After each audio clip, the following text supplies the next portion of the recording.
first I'm going to start off by taking off his exhaust, his intercooler piping. And I guess it's just that one pipe because we didn't put on nothing down here. So take that off. I'll probably just leave the turbo and the manifold and the feed line on, because that can all just come right out. Just have to pop all that stuff off, the exhaust and the intercooler piping, the harness, throttle cable, axles, mounts, should just come right out. So I actually picked up this toolbox here. It's just a little Harbor Freight one, but definitely enough to have all the tools you need to do the stuff I'm doing. So works out pretty well. But got my lug nut socket here, and this, when I was working at the dealership, I got this Milwaukee Impact, and this is probably my best freaking friend. This thing is, dang, it's not dead. It's just on extremely low setting. There we go. This thing is so bad.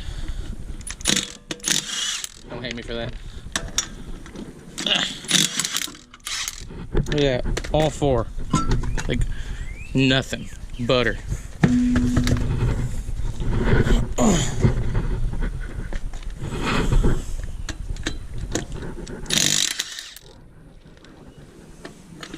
See all the dust that just came out of there with that, all the brake dust.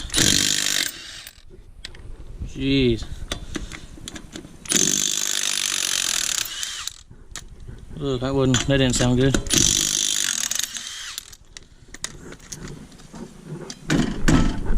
Jesus, Murphy. Yep. That's how it goes. Sweet. Looks like we just gotta take apart this.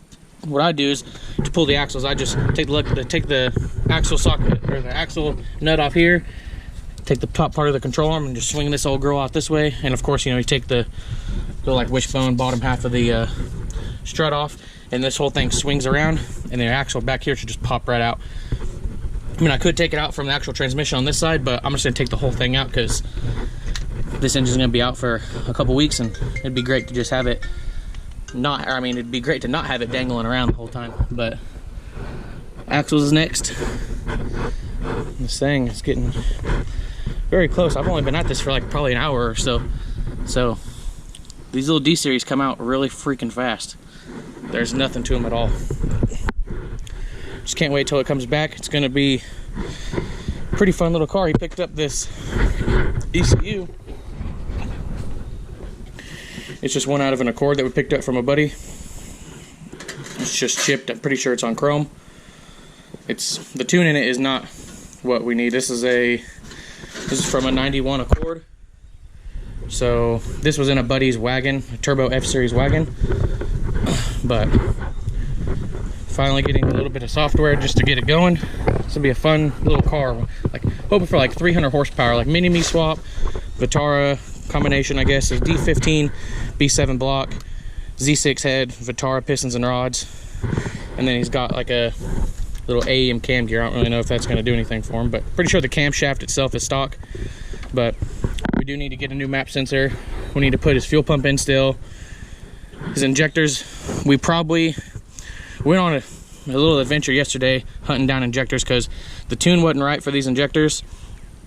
These are like double what the factory ones. I think the factory ones are like 240 or something, and these are like 410. So those definitely wouldn't have started. It was giving it way too much fuel. So we went to go put the stock ones back in, and then long story short, the injector clip, like see how this is off-centered right here. This little notch isn't in the center, and then if you look on the harness, it's perfectly centered.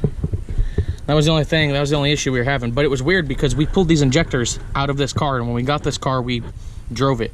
So maybe we're just dumb, or someone who had this car before just kind of made them go in. I don't know. I'm pretty sure as long as it has a good connection, it doesn't really, and clips in, it doesn't matter how that clip is. But nothing looks damaged, so I'm just very confused. But we're probably gonna end up using these because we have that new ECU now, and once it gets tuned, it can get tuned for these. But also confusion on these, you can plug this in.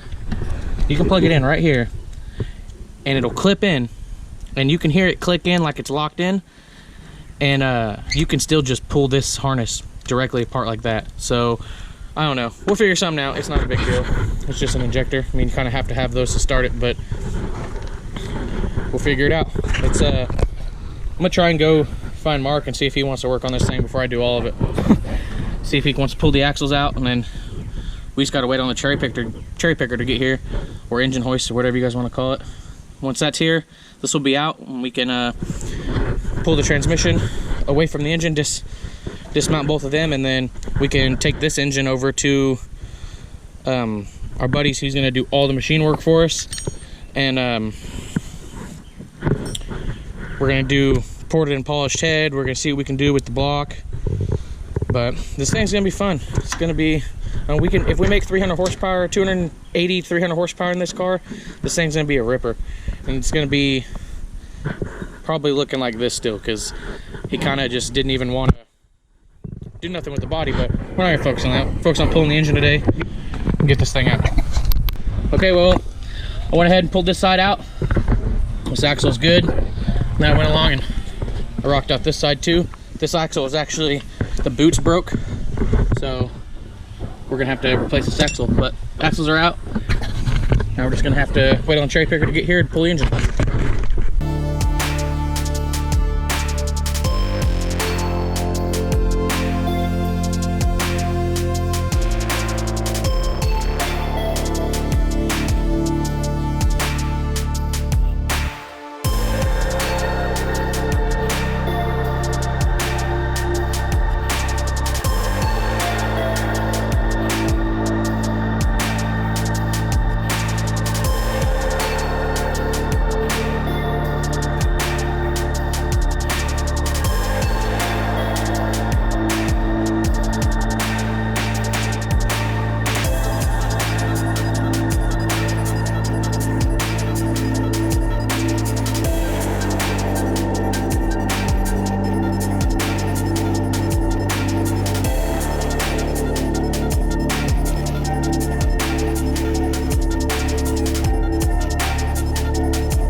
Putting in work.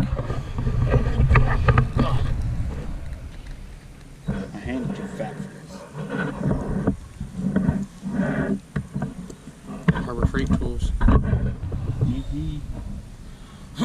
So what we gotta do now is pull the distributor off, pull the clutch and flywheel off, and then I guess try and clean it up a little bit if we ain't got nothing else to do to it before it gets picked up by the guy doing the machine work. Wait a week on them while the machine work's being done. The pistons and rods are on their way, so and do a Suzuki Vitara build. This thing's long. 400 horsepower. Smallest one over here. Yep. His goal is 400 horsepower. So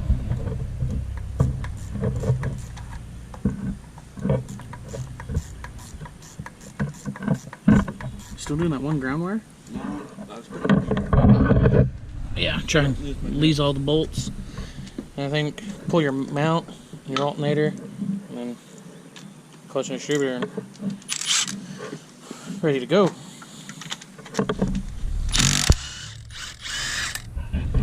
Fancy tool.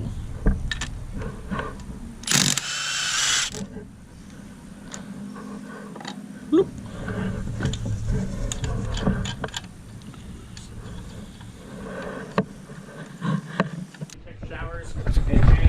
Well, last time you saw it, we had just pulled the engine out and got the transmission off, and we were getting ready to pull the clutch. Well, long story short, we definitely got way ahead of ourselves, and we went ahead, pulled the harness off, the engine, pulled the clutch and stuff off. And as you can tell, we had the engine here, we kind of made a little mess. And yes, that's a bearing. So I guess you can tell, we went ahead and pulled the head off, pulled the engine completely apart. We took the little pistons out, and now we're just taking off the water neck and the all the oil stuff, or all the coolant stuff off the back of the engine. And then how that hurt? Yeah, it hurt. Ow! You know the impact will fit right there, right? Shut up! So we're gonna go ahead and pull all that stuff off. The guy who's going to be doing all the machine work just left. He came over and was like, you know, why are you guys wasting time? You might as well just start pulling it apart now so I can look at it. So that's kind of what we did. Didn't film a whole bunch of it because we were trying to just knock it out real fast, but he said he's pretty excited. He said everything works good. So he's going to price everything, and we're going to get this thing going. It's going to go to the machine shop hopefully sometime soon. And we're going to try and make, I don't know if it's going to do it or hold it, but we're going to make as much power as we can with this Mini-Me swap / Vitara build. So we're hoping for at least 400 or 450. Engine builder says that, or the engine builder machinist guy says that he thinks and he wants to hit 500. He's just scared about these little baby sleeves.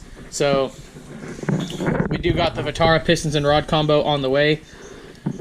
So Stage 5 clutch. Yeah, stage 5 clutch. We got to go get a gasket set, get that. We just want to make sure, we want to get this all apart, take it to him so he can start on it, because we ordered the pistons yesterday. Yeah. We ordered the pistons and rod last night.